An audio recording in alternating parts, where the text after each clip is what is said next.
Welcome, dear listener, to a journey back in time to the distant sands of ancient Egypt.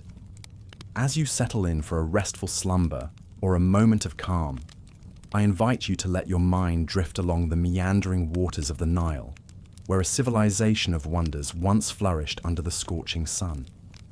Before we begin our tale, I'd love to know where in the world you're joining us from and what time of day it is for you. Feel free to leave a comment and share. It's always a delight to see the global community gathered for these quiet excursions into history. And if you find yourself enjoying this style of soft, lulling storytelling, subscribing would be most appreciated. It's viewers like you who keep this series of soothing historical tales gently flowing. Now, let us turn our gaze to the Egyptian landscape of long ago, to the age of pharaohs and gods, of golden sands and grand ambitions etched in stone. The pyramids, those monumental triangles rising eternally against an azure sky. For millennia, they have loomed as timeless wonders, their origins swathed in myth and mystery. But tonight, we'll delve deeper, beyond the glittering facade of these ancient marvels, to uncover the very human stories that dwell in their shadows, the lives of the tens of thousands of slaves whose sweat and toil, suffering and sorrow raised the pyramids from desert sands to towering heights. It's a tale often lost among the grand tombs and dazzling riches of the pharaohs, a story of the unnamed multitudes whose forced labor forged an immortal legacy for their masters, even as their own dreams lay buried in desert graves. As we explore the realities of their existence, the agonies endured in service of pharaonic visions of eternity, I invite you to ponder the unseen human price paid for the wonders we marvel at today. The uncomfortable truth that the soaring achievements which have long captured the world's imagination were built on a foundation of immense human suffering. But before we confront those harsher truths, let us first paint a picture of the vibrant ancient society that flourished along the Nile's nourishing banks. The Egypt of the pharaohs was a land of abundance and order, where the annual inundation of the great river sustained a thriving civilization. Fields of swaying wheat and barley stretched towards the horizon, while papyrus marshes rustled in the breeze. In bustling cities and mud-brick villages, life pulsed to the rhythm of the seasons. As artisans crafted their wares, scribes penned sacred texts, and merchants plied their trade in the marketplaces. At the pinnacle of this world stood the pharaoh, the living god who ruled as the earthly incarnation of the falcon-headed deity Horus. From lavish palaces, the kings of Egypt wielded absolute power over their lands and subjects. They led mighty armies to expand the empire's bounds, presided over complex rituals to maintain cosmic order, and dreamt of eternity as they commissioned their regal tombs. For in the beliefs of the ancient Egyptians, death was but a doorway, and the marvels built in this life would serve and sustain them in the next. It was the pharaoh's burning desire for eternal remembrance, for an everlasting name that would echo through the ages, which kindled their monumental building ambitions. And none spoke to eternity quite like the pyramids. Rising like petrified sunbeams from the sands, these immense tombs were mountains made by men, stairways to the heavens, passageways for the king's soul to ascend and join the imperishable stars. But such lofty visions came with an earthly cost, a price paid in human toil and tears on an almost unimaginable scale. For these wonders of the ancient world, which have endured for 4,500 years and counting, were raised not by some miraculous means, but by the back-breaking labour of a vast workforce, by tens of thousands of men, women and children, many enslaved, who hefted stone upon stone under the pitiless desert sun, all to immortalise the very pharaohs who held them in bondage. The first great pyramids rose during the Old Kingdom era, around 2600 BCE, and over the following centuries pyramid building would reach its zenith. But long before the first block was cut, A mighty feat of organization and planning took place. Armies of workers were assembled through conquest and subjugation. Prisoners of war from Nubia, Libya, Canaan, and beyond. Their lives now yoked to the pharaoh's eternal glory. Surveyors and engineers painstakingly plotted the pyramid site, aligned to the cardinal points with uncanny precision.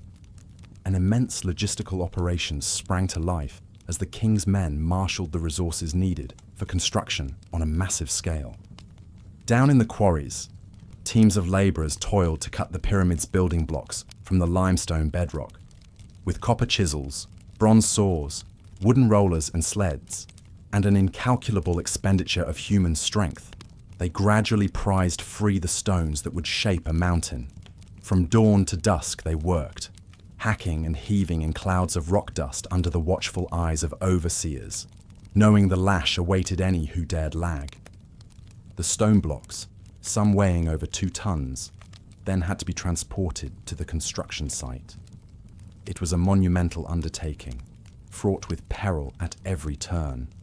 During the annual Nile flood, barges were loaded up with stone and floated to the pyramid site when the water levels allowed passage. But off-season, the backbreaking work of hauling the blocks over land fell to the slaves. With ropes and wooden rollers, they inched the megaliths across the sand, straining and struggling for every foot of progress.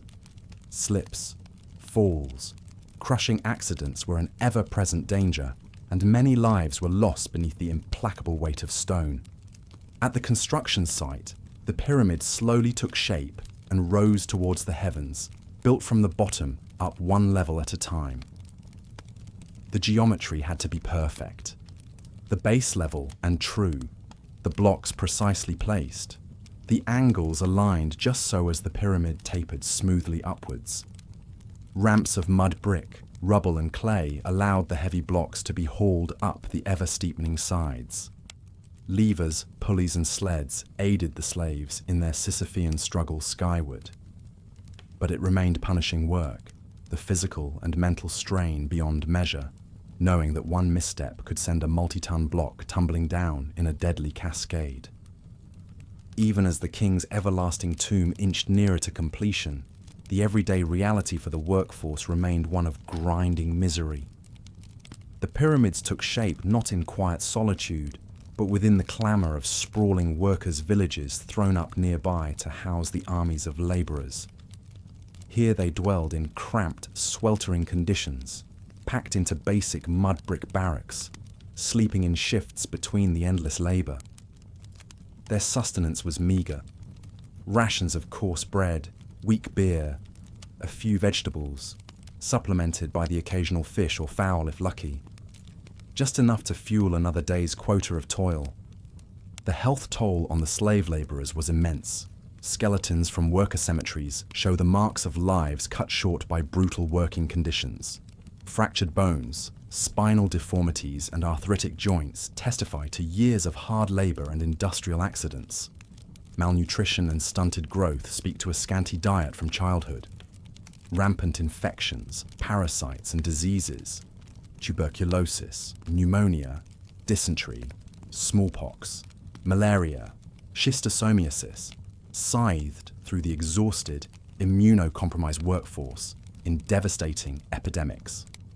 All this, combined with occasional beatings from overseers, meant few pyramid labourers lived past 30. Injury, illness or death brought little respite. The pharaoh's megalomaniacal schemes pushed ever onwards.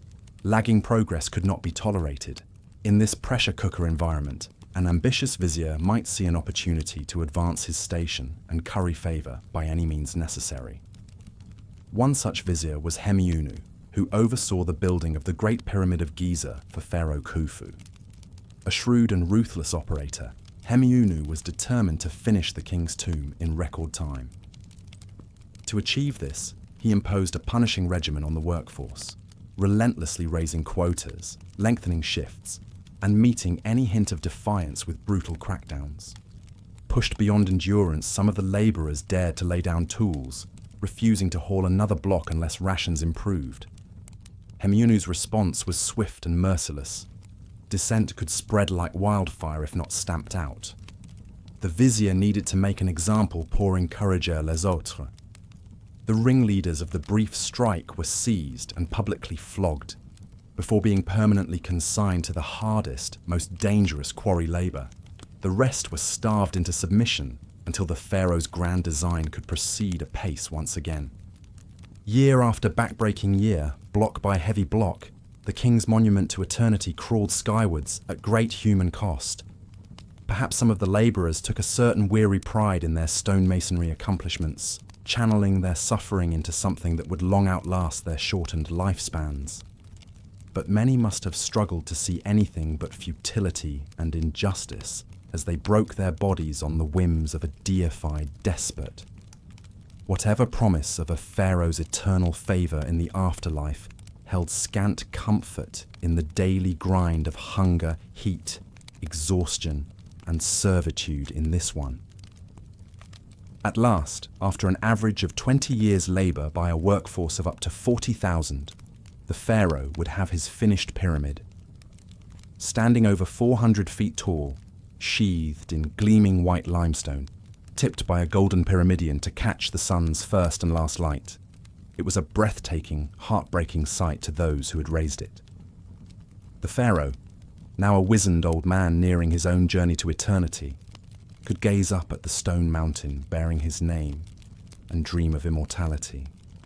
The labourers who had realised that dream with their sweat and blood would have no such luxury. Most who had started the project had long since met anonymous ends, buried in simple sand graves near the site, the location of their eternal rest, long lost to the ages. For those slaves who had survived to see the capstone placed, all that remained was to ready the pyramid complex for the pharaoh's lavish funeral. Causeways, chapels, and temples were constructed, furnished with dazzling art and sacred statuary.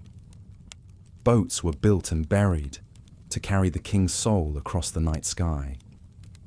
The sarcophagus chamber high in the pyramid's heart was fitted with mighty granite plugs, an engineer's best effort to thwart grave robbers.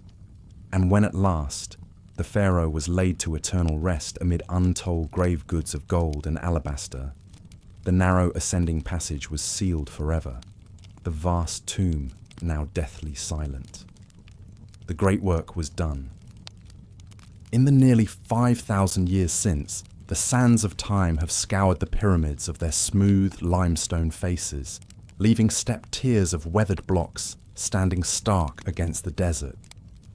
The pharaohs themselves endure now only as desiccated mummies and names in crumbling hieroglyphs, their visions of an opulent afterlife, long since plundered by persistent robbers. The kingdoms they built have long faded to dust, the gods they revered now consigned to myth. In the end, only their mountains of stone remain, timeless, inscrutable, seemingly as eternal as the kings had dreamt. And what of the untold tens of thousands of slaves who raised them at such terrible human cost? The multitudes who lived, laboured and died under the lash to realise one man's megalomaniacal vision of forever.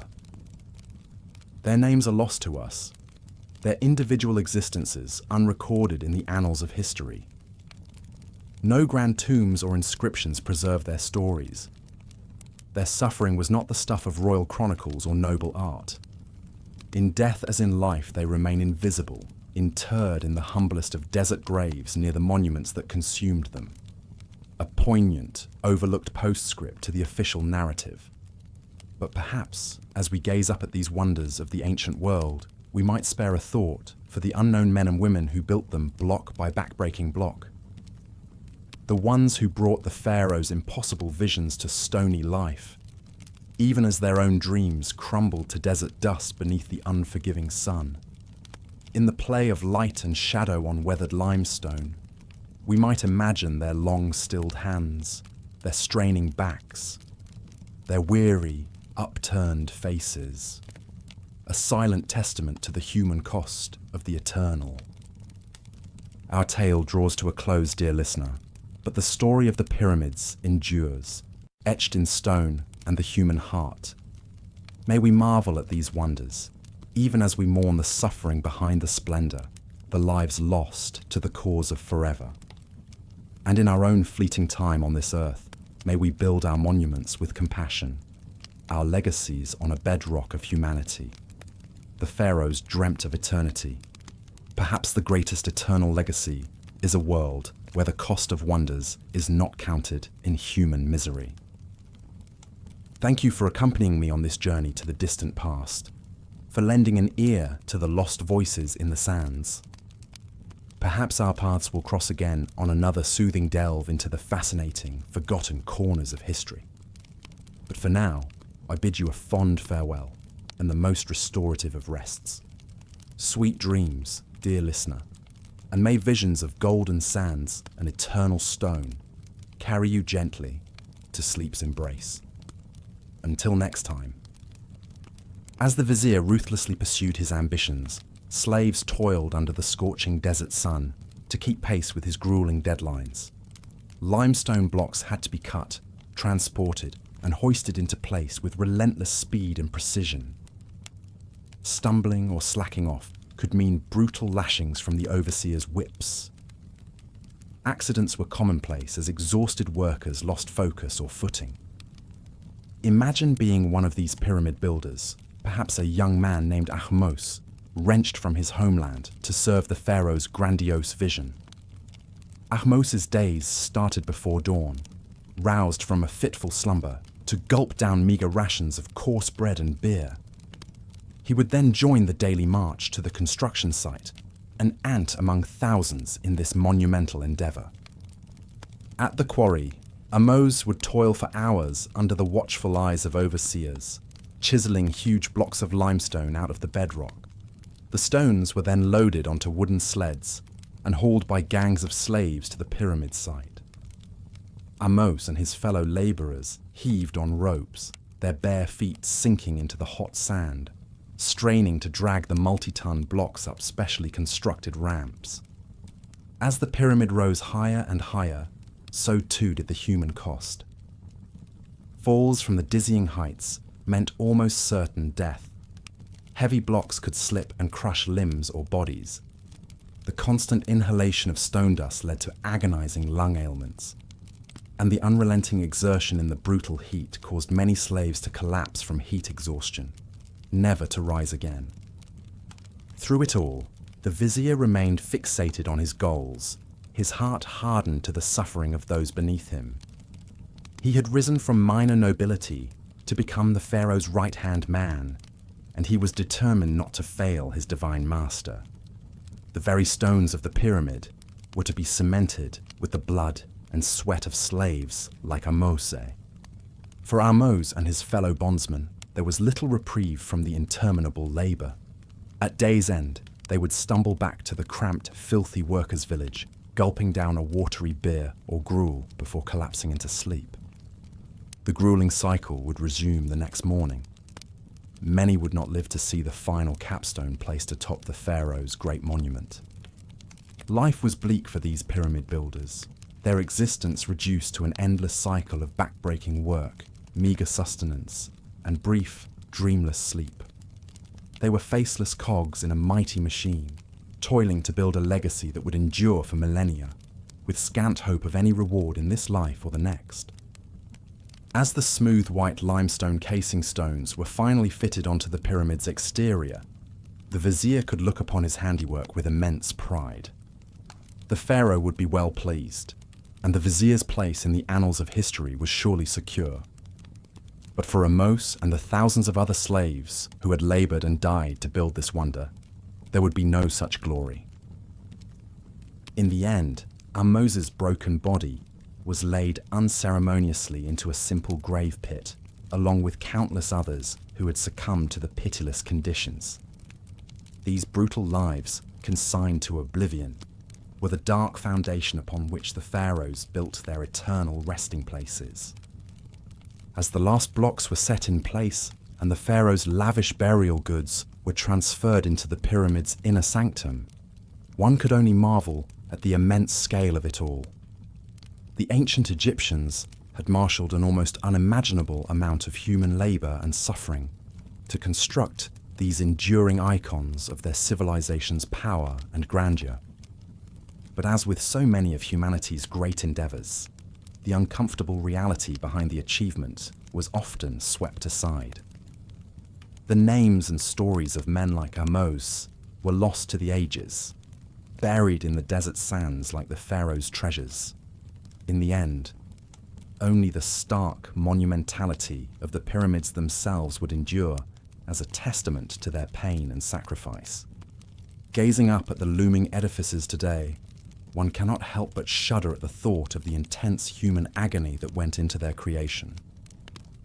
The pyramids are not just mathematical marvels or feats of engineering, but somber memorials to the untold legions of slaves who gave their blood, toil, and very lives to build them.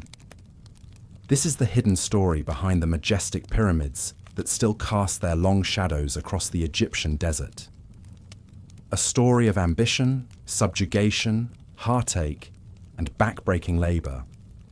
Though their names are lost to history, the legacy of Ahmose and his fellow bondsmen is forever etched into every limestone block, a testament to the indomitable human spirit in the face of tyranny and adversity.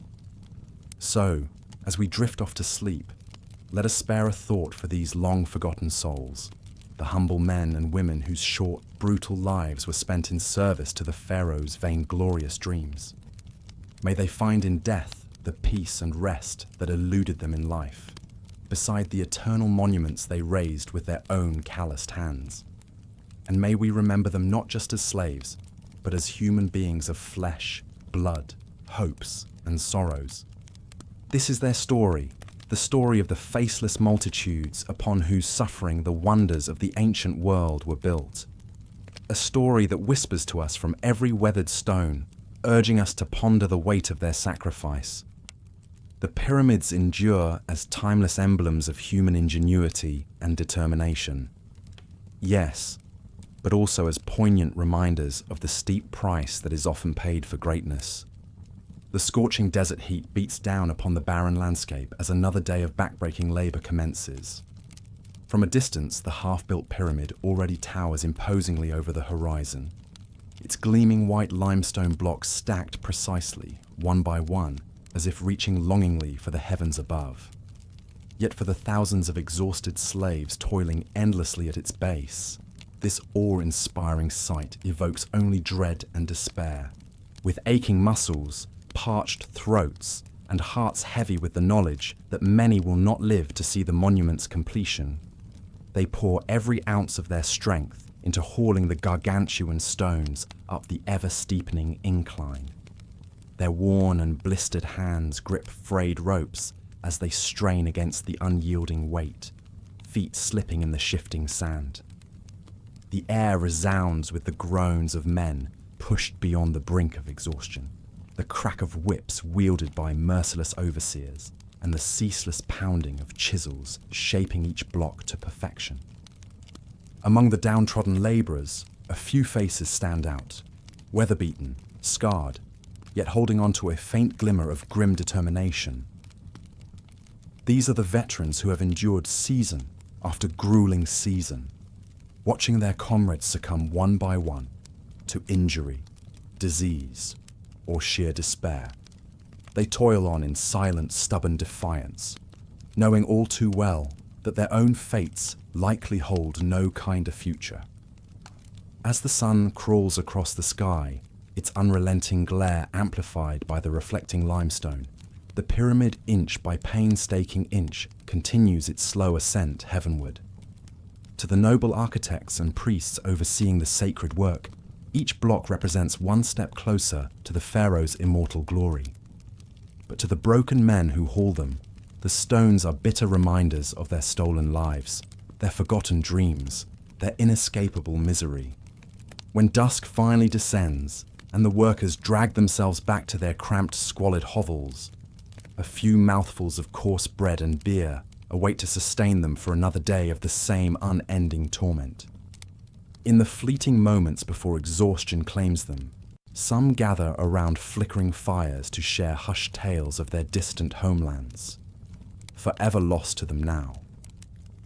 Others simply collapse into a dreamless slumber, praying to gods both old and new that they may not wake to see the morrow.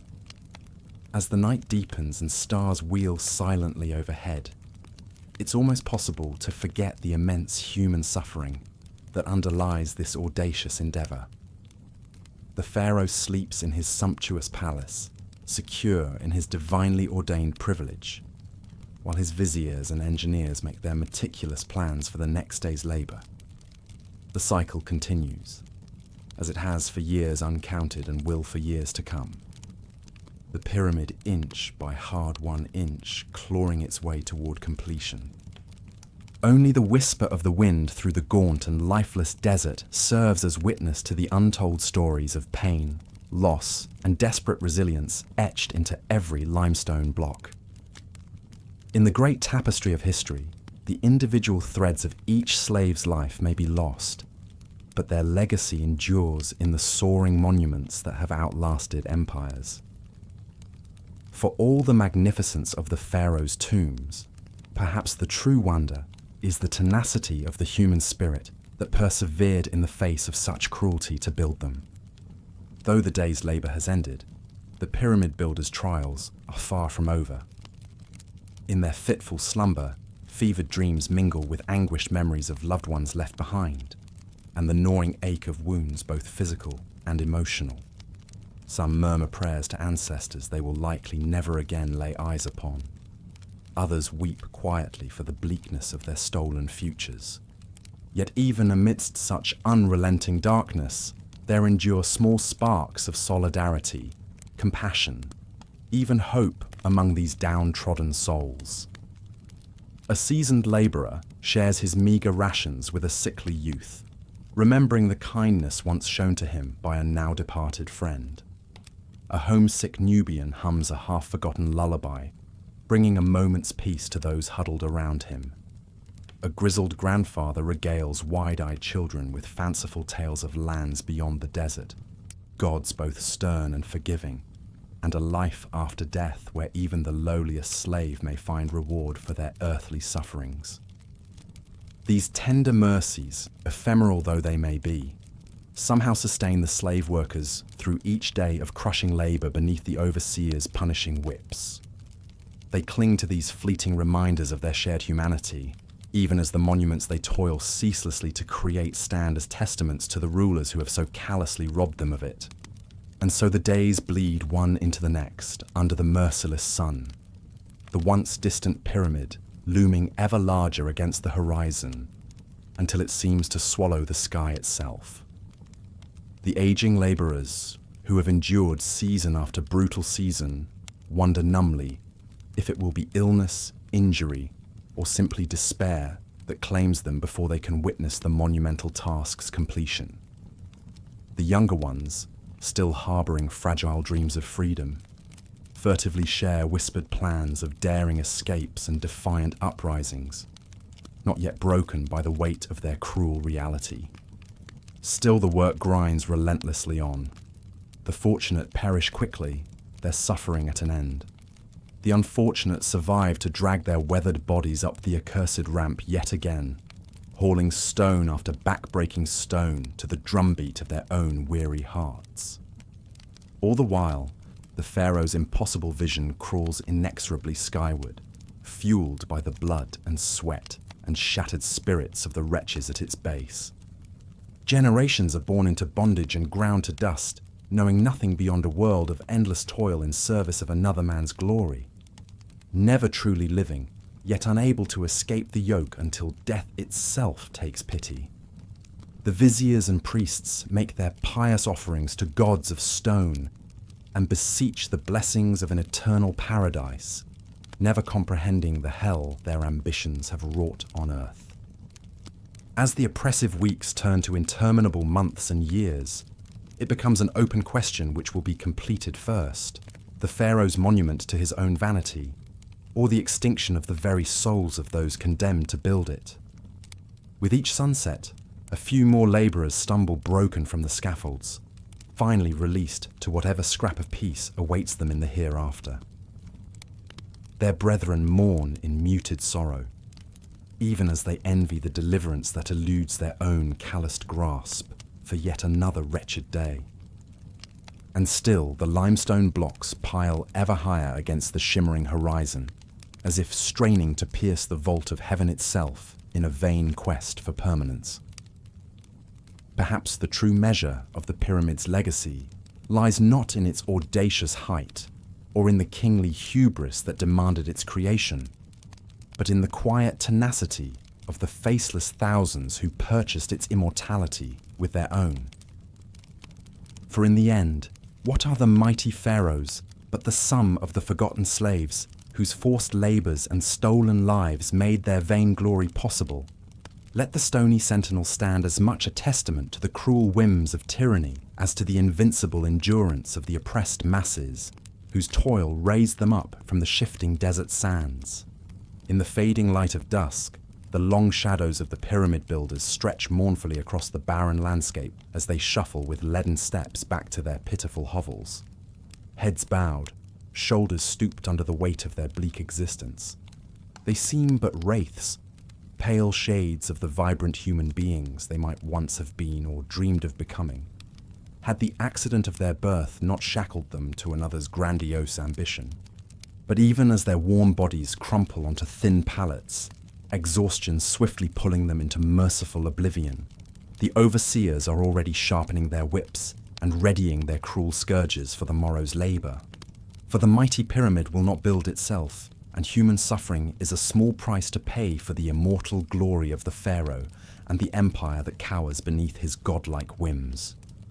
The flickering campfires sputter and die, plunging the wretched workers' encampment into Stygian darkness, as profound as the hopelessness that pervades every waking moment. In the distance, the cyclopean silhouette of the half-built tomb looms like an ominous spectre, its unfinished edges clawing at the star-flecked sky as if yearning to swallow the heavens themselves. Huddled against the chill of the desert night, the pyramid builders find little respite in sleep's fleeting embrace. Their dreams are haunted by the ceaseless rasp of copper chisels on limestone, the soulless bark of taskmasters' orders, the anguished groans of their fellow slaves stumbling under back-breaking burdens. Even in slumber, there can be no true escape from the miserable fate to which they have been doomed by an accident of birth and the unchecked avarice of their king. But perhaps the most insidious torment is the faint, stubborn flicker of hope that still festers in the most secret chambers of their hearts. That fragile dream of one day casting off their chains, of returning to the distant lands and loved ones from which they were so cruelly ripped, of knowing even a single day of freedom and joy and self-determination before death's sweet oblivion. It is this elusive wisp of a possibility, however remote, that makes the soul-crushing despair of their daily existence all the more unbearable. And yet, as the first pale fingers of dawn stretch hesitantly across the eastern horizon, heralding the onset of another day of crushing drudgery, the pyramid builders stir from their squalid pallets and shoulder their invisible burdens once more. With cracked lips and hollow eyes, they shuffle resignedly towards the monumental hubris taking shape at the desert's edge, knowing all too well the merciless lash and deprivation that awaits them should they falter. And so the cycle of suffering continues, as it has for generations beyond counting, the forgotten slaves toiling to build monuments to the pharaoh's vanity beneath the sun's punishing glare. The limestone blocks stack ever higher, the ramps gouge ever deeper into the desert's dusty skin, and the unseen mountain of human misery swells with each passing day beneath the overseer's pitiless whips. In the great tapestry of human history, the names and faces of the pyramid builders may be lost to the unforgiving sands of time, but their legacy endures in every soaring block and in the enduring mystery that shrouds these ancient wonders. For what are the pyramids if not a testament to the untold sacrifices of the nameless thousands who gave their blood, their sweat, and their very lives to realize one man's impossible dream of immortality? As the sun reaches its merciless zenith and the day's labours reach a fevered pitch, it is all too easy to lose sight of the individual tragedies unfolding in the shadow of the pharaoh's ambition. The young mother, torn from her infant's desperate grasp to haul stones until her body gives out. The once proud hunter, reduced to a skeletal wraith by years of grinding privation. The hopeful dreamer, his aspirations shattered like the bones beneath his overseer's cudgel. But perhaps most tragic of all are the children born into this bleak cycle of bondage, knowing no other life than one of ceaseless toil and soul-crushing despair. Their innocent smiles swiftly fade, their once bright eyes dulling as the cruel reality of their existence sinks in. Some scarcely taste the first fruits of youth before they are old enough to join their elders beneath the overseer's lash, their fragile hopes crushed before they ever truly take wing. And yet, even amidst such unrelenting darkness, there are fleeting moments of near imperceptible light. The furtive comfort shared between two exhausted labourers, the whispered snatch of a half-remembered song from a land left behind, the delicate blossom stubbornly pushing through a crack in the sun-baked earth. These tiny sparks of humanity, ephemeral and all too easily snuffed out, somehow make the unremitting bleakness all the more poignant in their scarcity. As the long day inches towards its weary close and lengthening shadows stretch their fingers across the pharaoh's monument to his own hubris, the pyramid builders toil on like ants scrabbling across the flanks of a giant. Knees buckle, lungs heave, and still the implacable taskmasters urge them on, deaf to the chorus of human suffering rising beneath the clamour of construction. With the setting sun's blood-red rays painting the half-built tomb an eerie scarlet, the bone-weary slaves drag themselves back to their pitiful hovels, knowing only too well that the morrow will bring more of the same unrelenting misery. Some tend to injured comrades with a kind of listless despair, aware that a broken body is all too often a death sentence in this pitiless world. Others simply collapse into a dreamless slumber, their aching muscles and abraded skin scarcely distinguishable from the calluses that armour their shattered souls.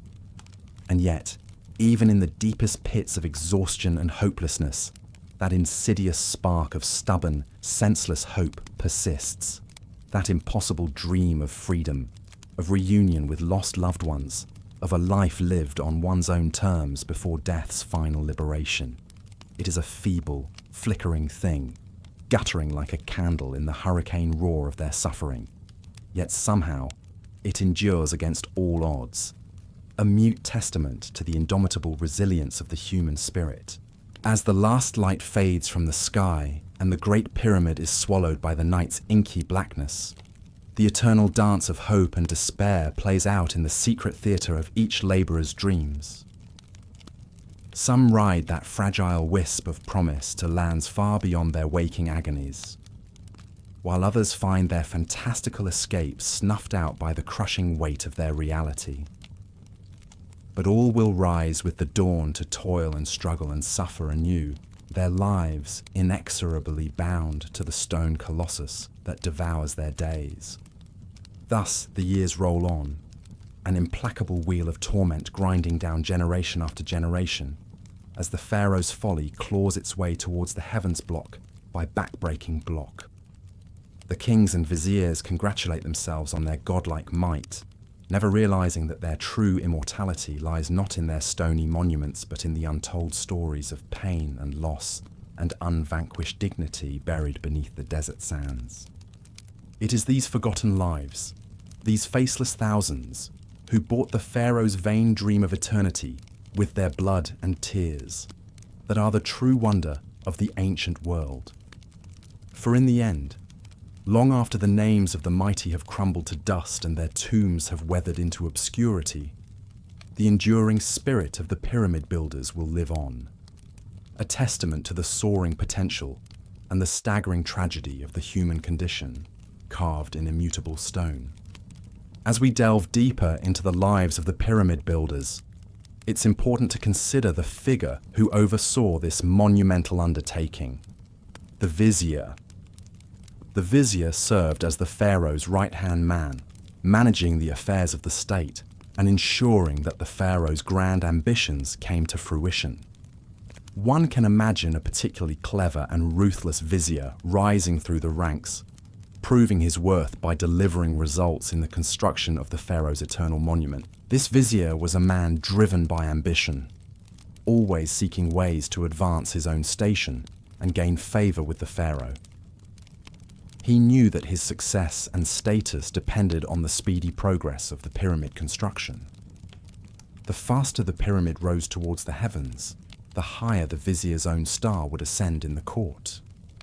To achieve this, the vizier would have imposed grueling conditions and quotas on the slaves laboring on the pyramid. He likely pushed them to their limits, demanding they work longer hours under the scorching desert sun with fewer breaks for rest and meager rations of food and water. The vizier's overseers would have cracked the whip, both figuratively and literally, to squeeze every ounce of labor from the slaves. One can envision the vizier striding through the construction site, his keen eyes inspecting every detail, ensuring that not a moment was wasted in idle rest. He would have calculated the number of blocks that needed to be quarried, transported, and placed each day to keep up with his ambitious construction schedule. Any perceived slowdowns or inefficiencies would have been met with swift and severe punishment. The vizier's unyielding drive likely pushed the slaves to the brink of exhaustion and despair. The incessant toil, heat, and deprivation would have worn them down physically and mentally. Some may have harbored resentment and anger towards the vizier and the overseers, seeing them as the cruel instruments of their suffering. It's not hard to imagine that at some point, this simmering discontent boiled over into an outright slave rebellion. The slaves, with little left to lose, may have refused to work, attacked their overseers, or attempted a desperate escape. Word would have quickly reached the vizier of this disruption to his carefully laid plans. The vizier, ever ruthless and calculating, would have responded with brutal force to quash the rebellion and restore order. He likely ordered the rebellious slaves to be made an example of, to be publicly beaten or executed as a warning to the others.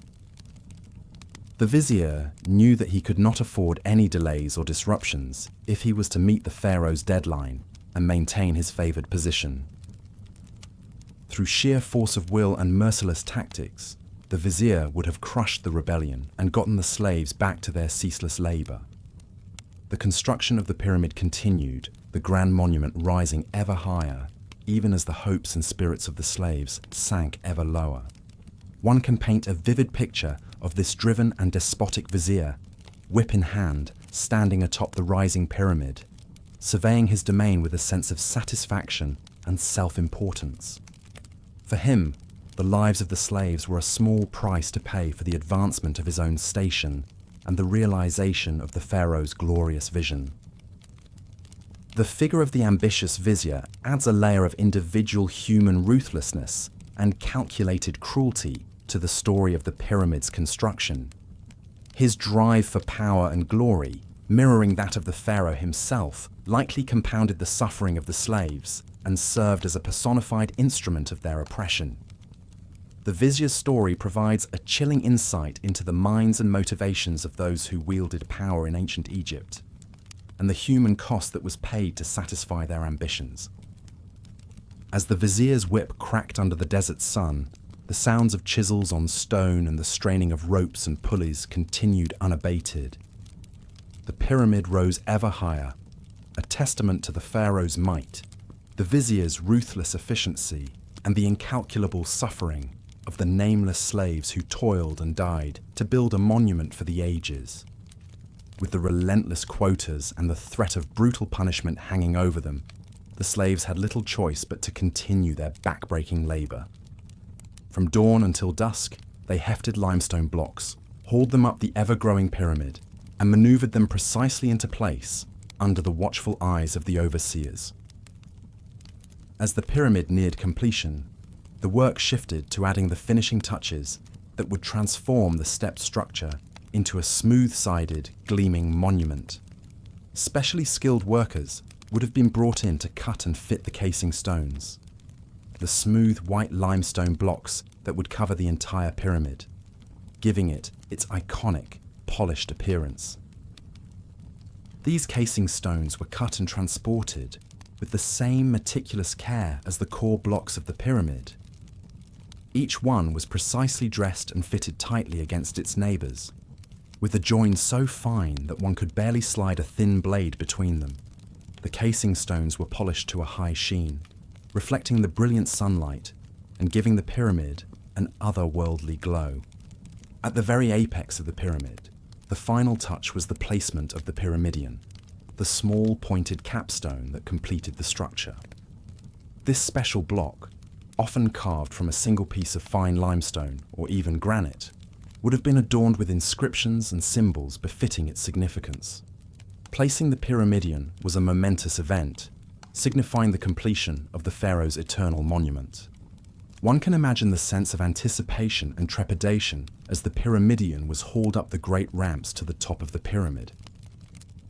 A team of skilled workers, perhaps even the vizier himself, would have carefully guided the capstone into place, ensuring its perfect alignment. With the final placement of the pyramidion, the pyramid was complete, a gleaming, geometrically perfect monument that seemed to reach to the very heavens themselves. For the slaves who had laboured so long and so hard on the pyramid, the completion of the structure brought little relief or satisfaction. Their work was far from over, as there were still temples, courtyards, and causeways to be built around the pyramid complex. These ancillary structures were vital components of the pharaoh's funerary cult, providing a place for offerings, rituals, and worship that would sustain the pharaoh's spirit in the afterlife. The construction of these surrounding monuments required the same back-breaking labour and meticulous craftsmanship as the pyramid itself. Slaves would have toiled to cut and transport limestone blocks, carve intricate reliefs and hieroglyphs, and erect soaring columns and obelisks in honour of the pharaoh and the gods. Even as the last stones were being placed and the paint was still drying on the colourful reliefs, preparations were underway for the pharaoh's funeral. The pyramid complex was not just a monument, but a machine for the pharaoh's resurrection and eternal life. Every element had to be in place and perfectly functional to ensure the pharaoh's successful journey into the afterlife. One can only imagine the mix of exhaustion, dread, and perhaps even a grim satisfaction that the slaves might have felt as they witnessed the final preparations for the pharaoh's burial. Their monumental labour was nearing its end, but at what cost? The completed pyramid stood as an eternal testament to the pharaoh's power and glory, but for the slaves, it was a reminder of their own expendability and the brutal conditions they endured in service of this vision.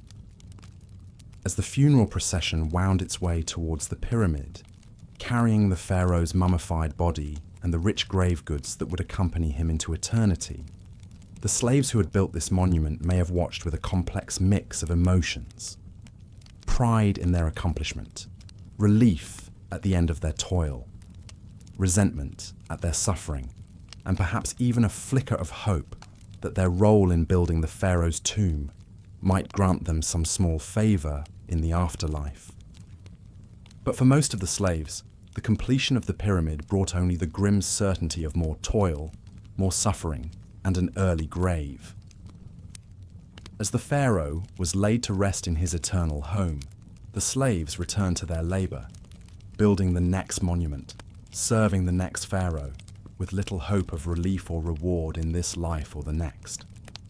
The gleaming white pyramid, shimmering in the desert sun, stood as an eternal symbol of the power and ambition of the pharaohs, and the incalculable cost in human lives and suffering that made these monuments possible.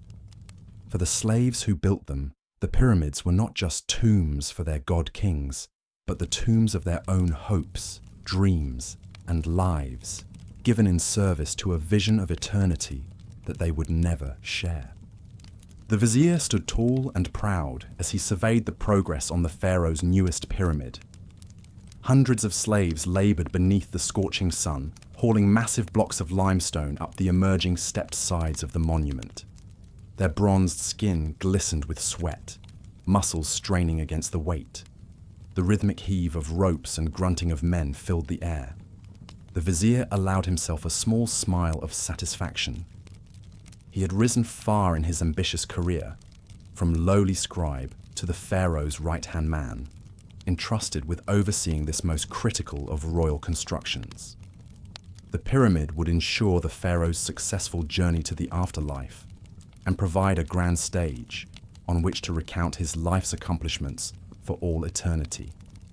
And the vizier intended to deliver it in record time to gain even greater favor. He strode along the edge of the construction site, his fine linen robes stirring the dust at his feet. Suddenly, a pained cry pierced the air. The vizier whirled around to see a slave crumpled on the ground, gripping his crushed and bloody foot. A heavy block had slipped from the hands of an exhausted worker and landed on the unfortunate man. The injured slave rocked back and forth, wailing. "Back to work, all of you!" the vizier shouted. "You there, get this trash out of the way." He snapped his fingers at two burly guards. They grabbed the slave under his arms and dragged him off, leaving a smear of blood in the sand. The slave's moans faded as he was unceremoniously dumped in a shadowy corner of the work camp to either recover or die. It mattered little which. He was easily replaced. Such accidents were all too common on a project of this scale and pace. Slaves fell from the scaffolding, were struck by falling blocks, or simply collapsed and never got up again. Their bodies broken by toil, hunger, and abuse. They were buried hastily in shallow graves, while work on the pyramid continued without pause. Flesh and blood were cheap. Limestone was precious. The vizier wiped the sheen of sweat from his brow and took a sip of cool water offered by a servant. His eyes drifted across the teeming worksite to the clusters of mud brick huts beyond. The squalid workers' village, where the pyramid builders laid their weary bodies each night. The place had sprung up almost overnight when construction began, as thousands of slaves were brought in from across the empire to labor on the pharaoh's most ambitious monument yet. In the evening, smoke from cooking fires rose above the village as the men huddled in their meager family groups to eat their small rations of coarse bread, onions, and salt fish. The fortunate ones still had wives and children to provide some comfort and help prepare meals after the long, back-breaking day. Others had lost their loved ones to disease, deprivation, or the overseer's lash. As darkness fell, an eerie silence descended, broken only by the distant cries of birds along the Nile. The bone-weary men drifted off to sleep on threadbare mats, snatching a few hours of escape before the next day of toil began. Their waking hours knew only hardship as they labored to build a magnificent tomb for the pharaoh's eternal ease. Such was the stark divide between ruler and slave. The vizier had no pity for the wretched workers. His only concern was that they continue to haul stone and keep the pharaoh's grand vision rising towards the heavens. If they faltered, he had no compunction against applying the whip, withholding rations, or making gruesome examples of the weakest to spur the rest to greater efforts. One day, the vizier arrived at the site to find work halted and the slaves gathered in an angry knot, shouting and shaking their fists. Fearful whispers reached his ears. The men were refusing to work, demanding more food and rest. The vizier's lips curled in a sneer. He would soon quash this unprecedented act of defiance. He called the guards and overseers to him. "Beat them," he hissed. "Beat them until they beg to get back to work, and put the ringleaders to death before the others, slowly, as a lesson." The guards waded into the ragged crowd, swinging clubs and cracking whips. The slaves scattered in panic, most fleeing back to their positions on the pyramid. The ringleaders were dragged forward, struggling and shouting slogans of resistance. One by one, they were brutally executed in front of the cowed workers, impaled, flayed, disemboweled. Their broken bodies were left in the sun as a warning. The vizier nodded in grim approval as the chastened slaves returned to their labours, eyes downcast. Rebellion averted, construction could continue. The pharaoh would have his eternal monument, no matter how many perished to build it. The mathematics of glory were measured in limestone, not lives. As the months wore on, the pyramid rose higher and higher, a staircase to the heavens.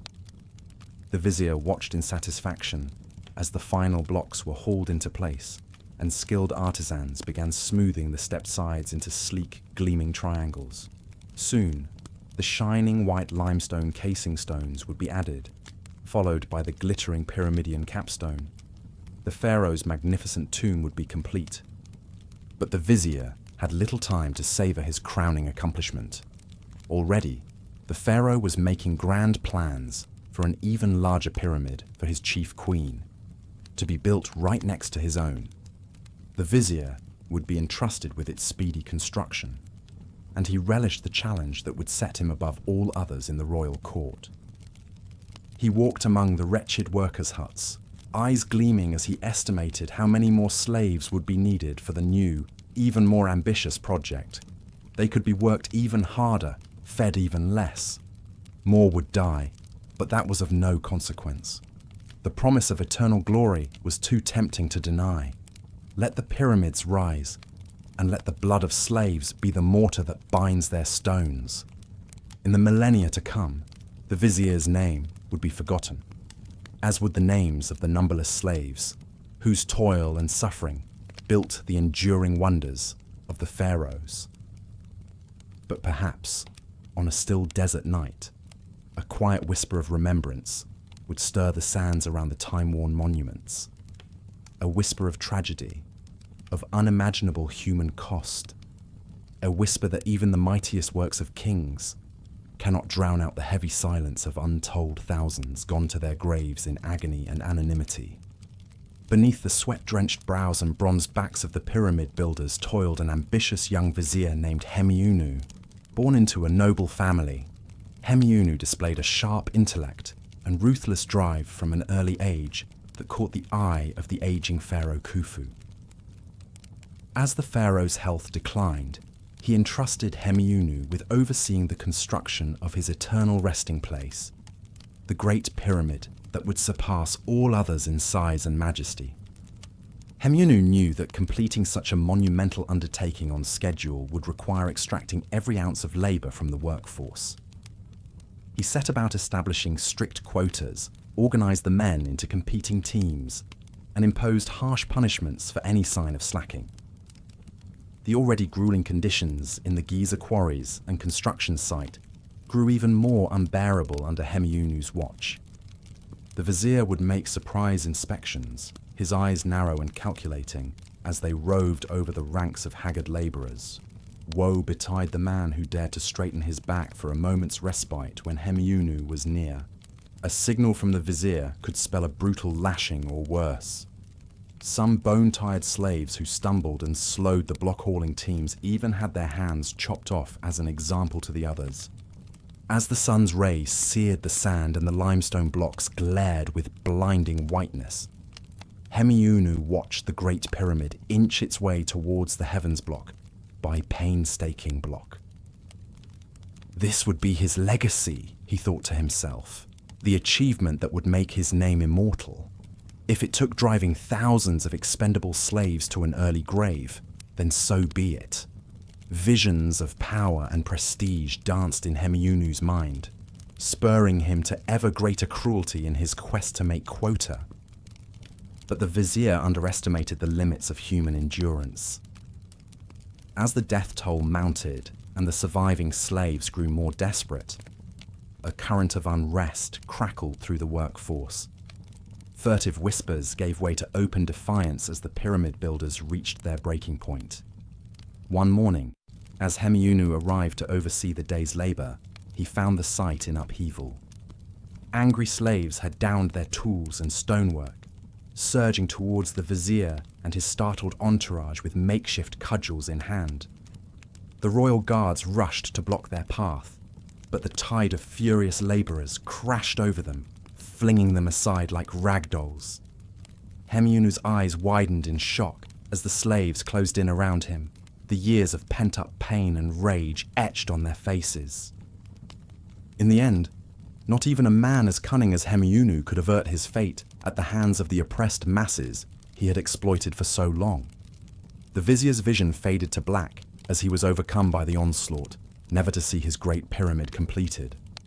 The pharaoh was quick to restore order with legions of fresh troops, but from that day on, a kernel of fear lodged in the noble hearts of the king and his court. They had glimpsed, if only for a moment, the latent power of the downtrodden multitudes that oiled the gears of their glorious civilization. Work on the Great Pyramid resumed under the new vizier Ankaf, Hemiunu's half-brother. The labour conditions were eased ever so slightly, and rations increased to keep the grumbling slaves in line. Slowly but surely, the limestone behemoth rose to its full height of 481 feet, the tallest structure made by human hands in the world at the time. Gleaming white in the desert sun, the Great Pyramid inspired awe and disquiet in all who beheld it. For all its perfect proportions and geometric grace, one could not gaze at the Great Pyramid without confronting the immense toll in blood and suffering behind its construction. Indeed, this mighty tomb of Khufu would also serve as the final resting place for many of the slaves who laboured on it. Scattered at the foot of the pyramid lay the simple sand graves of the workers who perished on the job, their modest dreams of earning their freedom and returning to their families dashed. According to ancient Egyptian beliefs, one's eternal fate in the afterlife was determined by the virtue of one's life and the favour of the gods. Surely some of the pyramid builders must have hoped that their backbreaking service would earn them a blessed existence after death, a chance to reap the rewards denied to them in the mortal realm.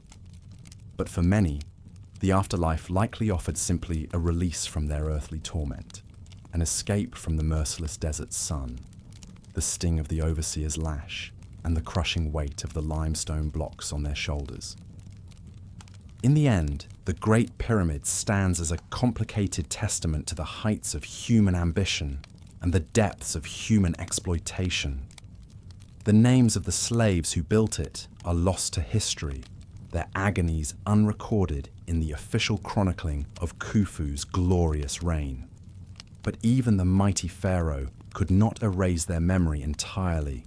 It is there in the smoothness of the pyramid's limestone facing, in the precise alignment of its sides, in the soaring reach of its apex towards the heavens. The Great Pyramid endures as much as a monument to their toil, as it does to Khufu's vanity. As the first shafts of morning light touched the peak of the pyramid, the new teams of slaves assembled for yet another punishing day of construction. But as they gazed up at the looming stone slopes that seemed to defy gravity itself, they could not help but feel a flicker of pride mingled with their dread. They had built this wonder, these forlorn wretches from far-flung lands, with little more than sleds, ramps, levers, and sheer force of sinew and will, in this monumental tomb of Khufu, into which he would take all the opulent trappings of his kingly life. There was also entombed something of the humble slaves who made it possible, block by crushing block, day by searing day. The Great Pyramid may have been the pharaoh's gambit at immortality, but it would outlive the memory of Khufu himself. For all the gold and finery he was buried with, Khufu would remain a half-forgotten husk mouldering in the dark heart of his grand sepulchre.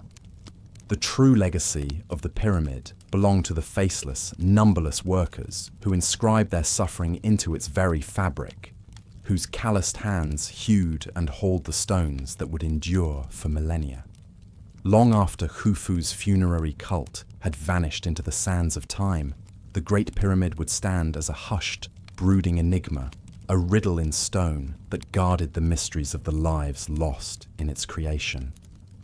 As the sun traces its daily arc over the Giza Plateau, its shifting shadows play across the flanks of the pyramids, imbuing their ageless surfaces with an almost lifelike vitality.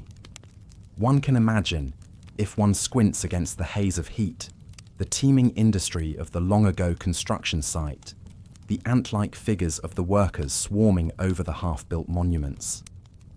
Their voices are stilled now, but the pyramids still seem to whisper of their memory, of the incalculable human price paid to realize the vaulting ambitions of the pharaohs.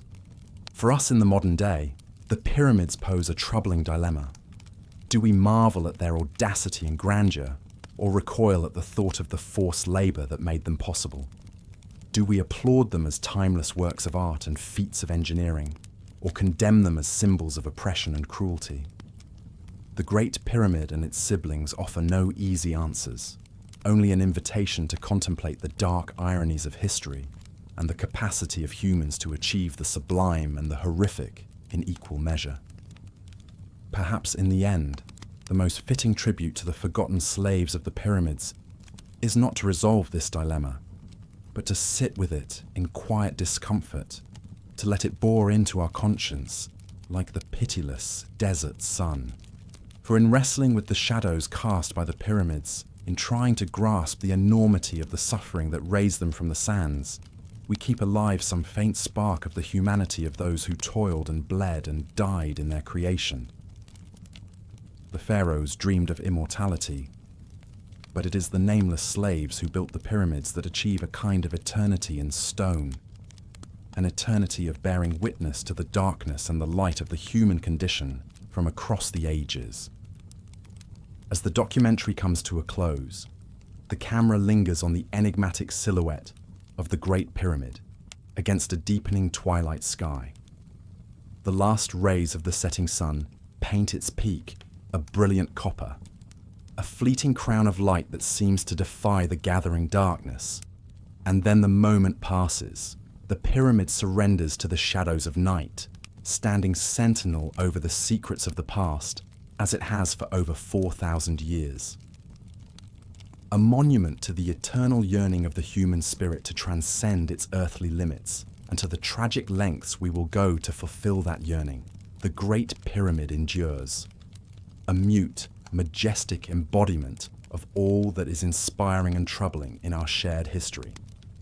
As the screen fades to black, we are left to ponder its meanings in the hush of the desert night. The sprawling pyramid site would have resembled a bustling city, teeming with activity from sunup to sundown. Thousands of laborers would be scattered across the Giza Plateau, toiling under the watchful eyes of their overseers. The constant sound of chiseling, the grunts of straining men, creaking of wooden rollers and sleds, and the shouts of orders filled the arid desert air. In one corner of the site, a team of wiry, dark-skinned slaves from Nubia haul massive limestone blocks up a ramp. Shoulders straining, legs burning, they inch their heavy burden forward, knowing the whip awaits any who falter. Nubian captives were prized by the Egyptians for their strength and endurance. But even the hardiest soon wilted under the relentless exertion, meager rations and squalid living conditions at Giza. Among the Nubian gang is a boy named Taharqa, just 14 years old, but already with the lean, muscular build and calloused hands of a veteran laborer. He arrived in Egypt only months ago, dragged from his village by Egyptian raiders, his family slain or scattered. Now he trudges under the weight of the stones, his mind numb, his will to resist broken. He harbors no hopes or dreams beyond clinging to life for another day. At Taharqa's side is an older slave named Khnum. Khnum has toiled for years on pyramid projects with a quiet dignity and skill that even the Egyptian masons grudgingly respect. As they strain together, Khnum mutters encouragement and advice to young Taharqa, forming a fragile bond of solidarity that is their only refuge in this pitiless world. Atop the rising pyramid, a team of masons meticulously sets the blocks into perfect alignment. The pyramid is already over 30 meters tall, and the work is becoming ever slower and more precarious. Wooden cranes and levers assist in hoisting the blocks into place, but it is back-breaking labor to maneuver the stones at such height. Rock falls and lost footing send men plummeting to their deaths with grim regularity. Presiding over the construction with an iron hand is the Vizier Hemiunu, a cunning nobleman and royal architect. Hemiunu is a shrewd tactician and politician whose ambition knows no bounds. The pharaoh Khufu has entrusted him with the monumental task of building the largest and most perfect pyramid ever attempted. Hemiunu knows that his path to greater power and wealth depends entirely on extracting the maximum toil from Khufu's armies of slave labourers. He stalks the construction site, his jewelled whip ever ready, his eyes coldly assessing progress and weakness. He keeps the work teams labouring from dawn to dusk, and in the evening pores over papyrus plans and scale models, seeking any greater efficiency or advantage to be wrung from men and stone.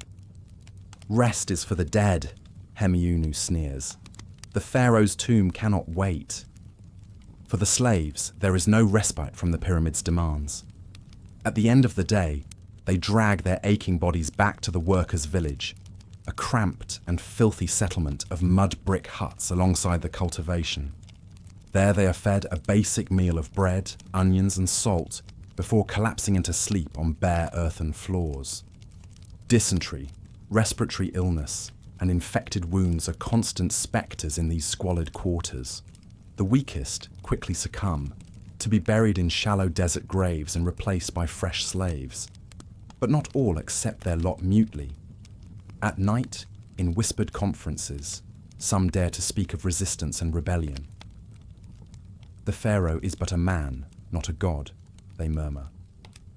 Why should we toil to build his tomb while our families starve? Taharka listens wide-eyed to this dangerous talk, a spark of defiance kindling in his heart. But Khnum shakes his head sadly, gesturing at the vizier's soldiers who patrol the camp's perimeter. The pharaoh's reach is long, and his punishment is cruel, he warns. We can only endure and pray the gods grant a kinder fate in the next life. As the months grind on, the pyramid rises higher and higher over the plain, a mountain of stone to immortalize mighty Khufu. But it is built on the backs of tens of thousands of men like Taharka and Khnum, faceless slaves whose lives were shorter than even the first foundation stones. When Khufu is at last borne into the burial chamber deep within the pyramid, and the last capstone is set in place to seal his tomb for eternity, they will already be forgotten. Such was the fate of the pyramid builders of ancient Egypt. For all the soaring beauty and geometric perfection of the pyramids they left behind, there is a brutal human cost embedded in every stone. The blood and sweat of countless slaves were the price paid to fulfill the pharaoh's visions of immortality.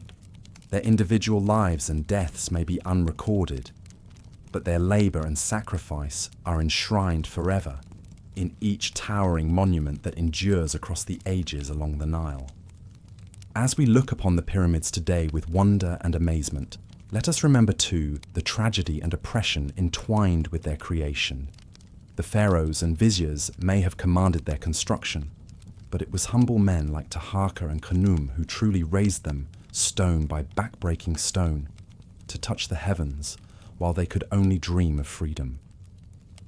The smooth white limestone casing stones that once covered the rough, stepped core of the Great Pyramid have long since been stripped away, ravaged by time, the elements, and the hands of men. But for a brief span of decades, the monument gleamed brilliantly under the desert sun, a dazzling testament to the power and prestige of the pharaoh Khufu. Putting those finishing touches on the pyramid was a monumental undertaking in its own right. Thousands of casing blocks, some weighing up to 15 tons, had to be cut and transported from quarries across the Nile. Each block was then painstakingly dressed and polished until the sides were perfectly flat and the edges razor sharp.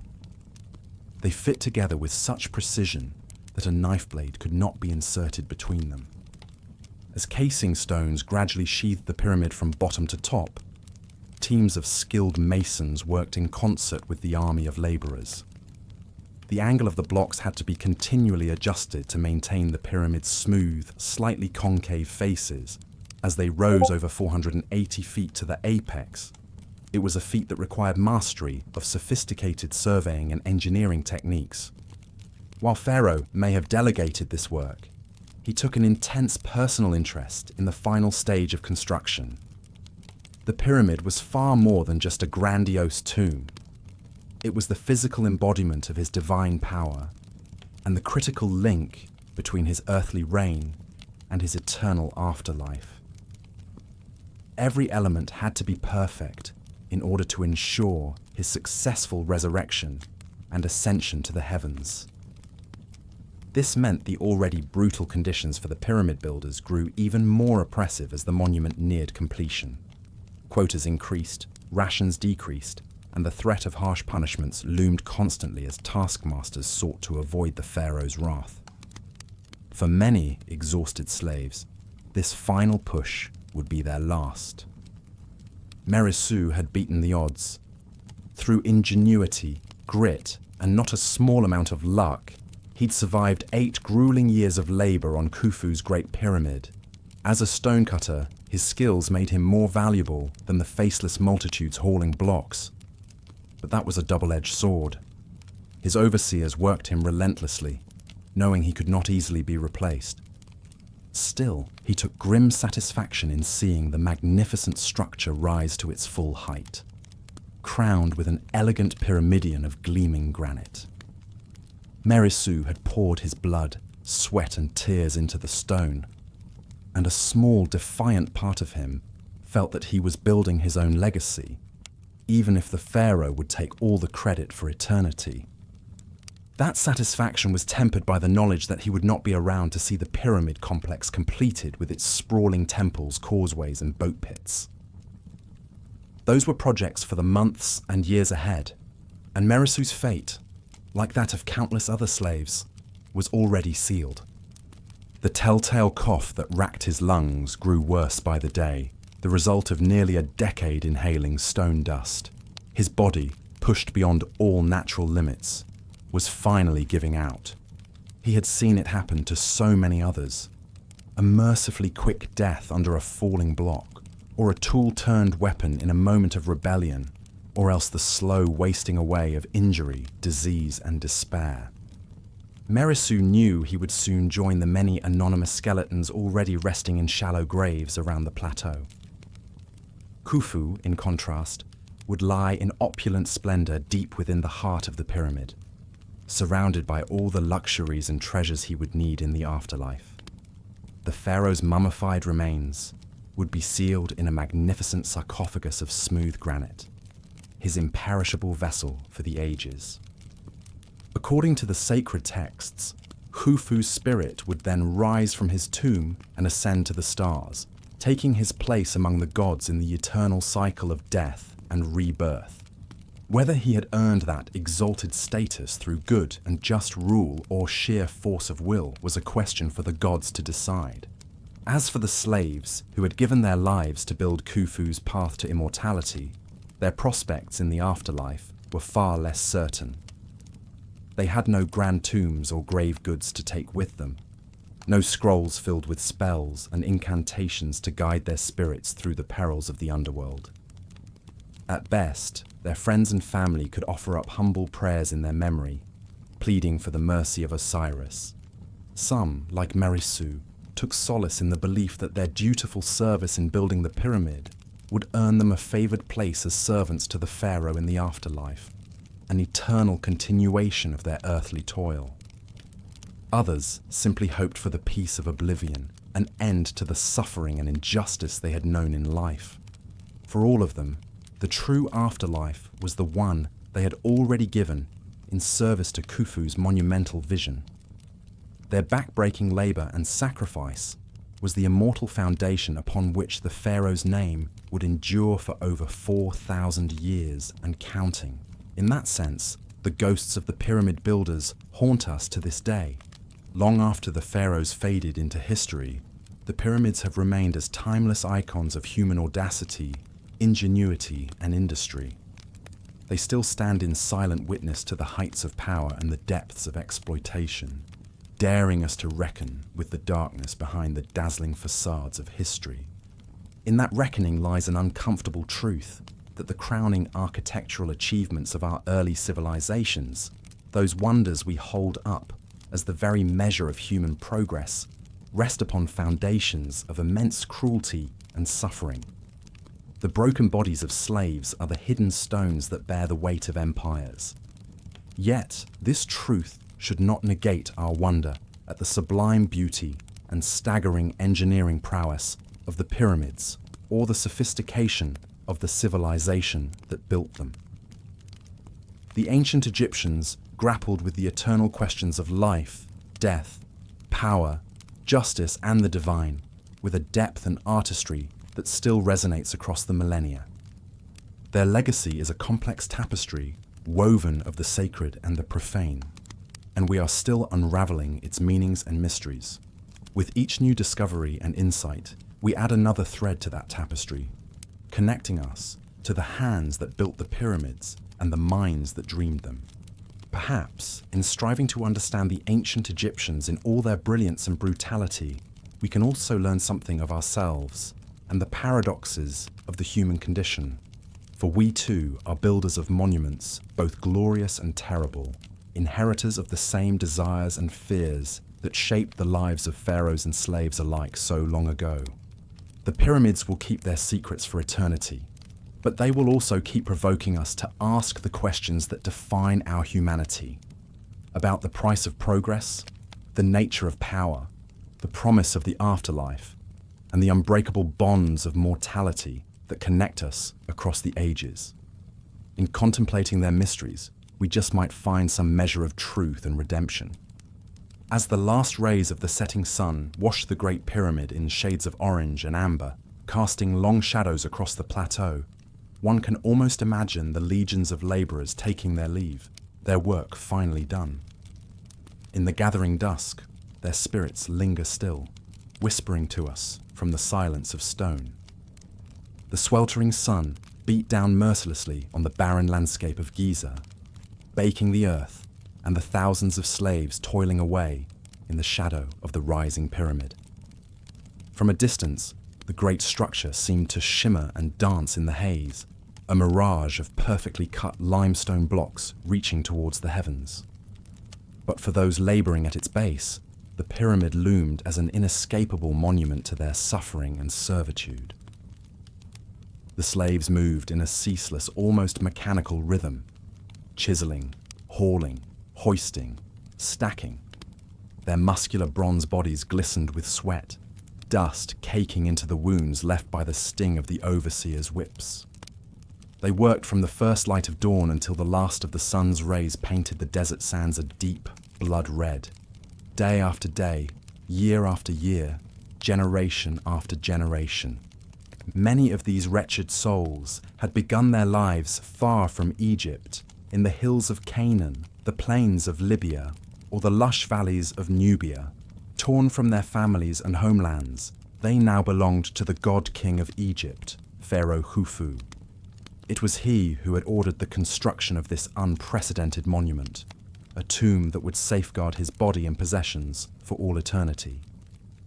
To realize this grand vision, Khufu's architects and engineers had first set their sights on the Giza Plateau, a limestone outcropping on the western banks of the mighty Nile.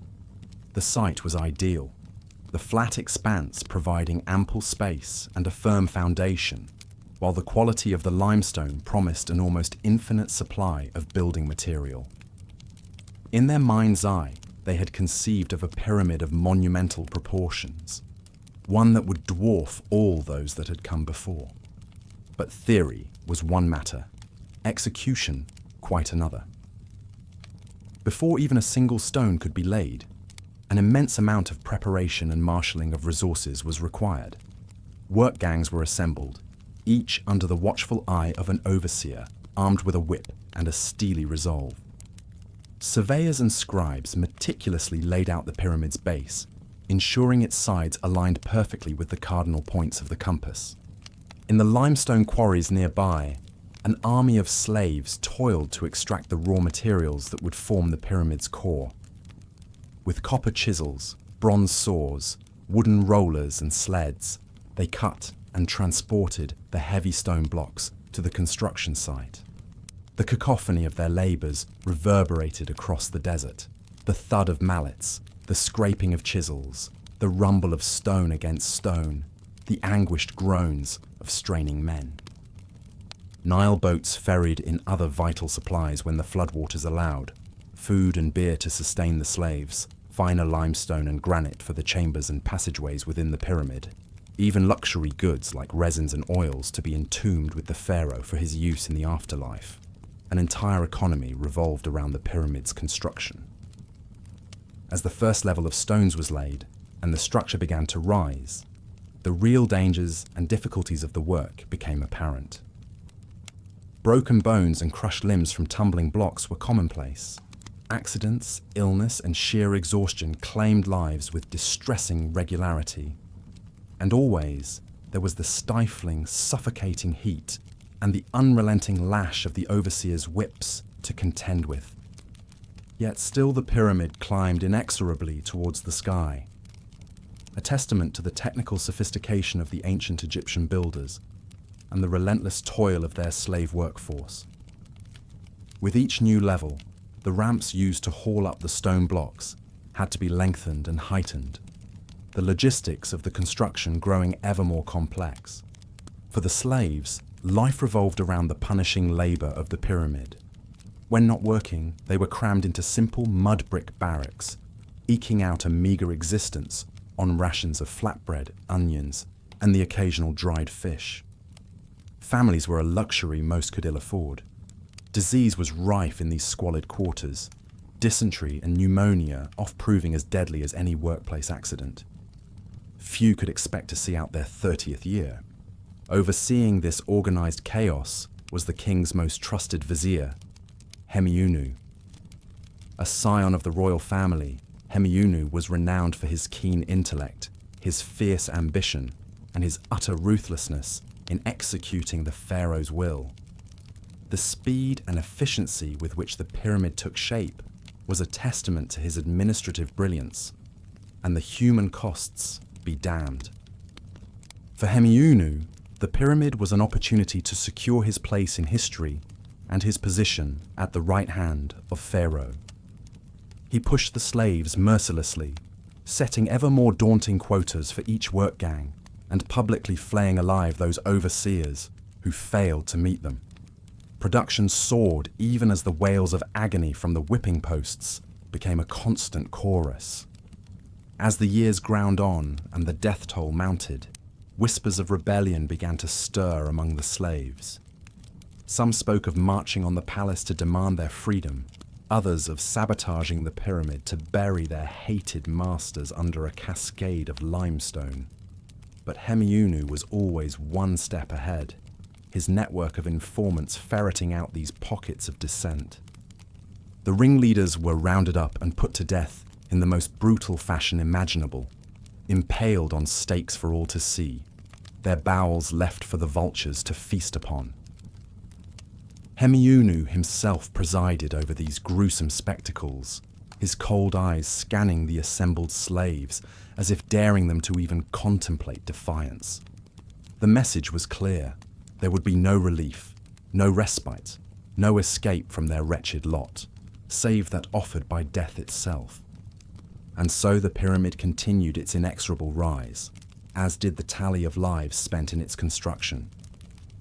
The pharaoh made occasional visits to the site, surveying the progress with an impassive eye from beneath his leopard skin cloak and blue war crown. For him, the sight of his monument taking shape must have stirred a deep sense of satisfaction, even as the reality of its construction reflected his utter disregard for the lives of his subjects. As the years stretched into decades, the pyramid neared completion. The last of the outer casing stones, cut from fine white limestone, were polished until they shone like a second sun. The pyramidion, or capstone, was hefted into place upon the apex, gleaming with electrum, an alloy of gold and silver reserved for the pharaoh alone. The full complex of monuments sprang up around the pyramid's base. The mortuary temple for the king's spirit to receive offerings, the valley temple and causeway to host his funeral, the smaller pyramids for his queens, and the mastaba tombs for his officials. An entire necropolis, a city of the dead, had been conjured out of the desert at an incalculable human cost. For the slaves, the completion of the pyramid brought no relief. Some were reassigned to other royal building projects, their bodies broken and spirits shattered. Others, deemed no longer useful, were simply cast aside, left to fend for themselves in a world they barely remembered. The lucky ones found menial work on the estates of nobles. The rest drifted into the wilderness to die. In the end, Pharaoh Khufu did achieve his goal, a monument that would endure for the ages, an eternal stone mountain proclaiming his power and prestige for all time.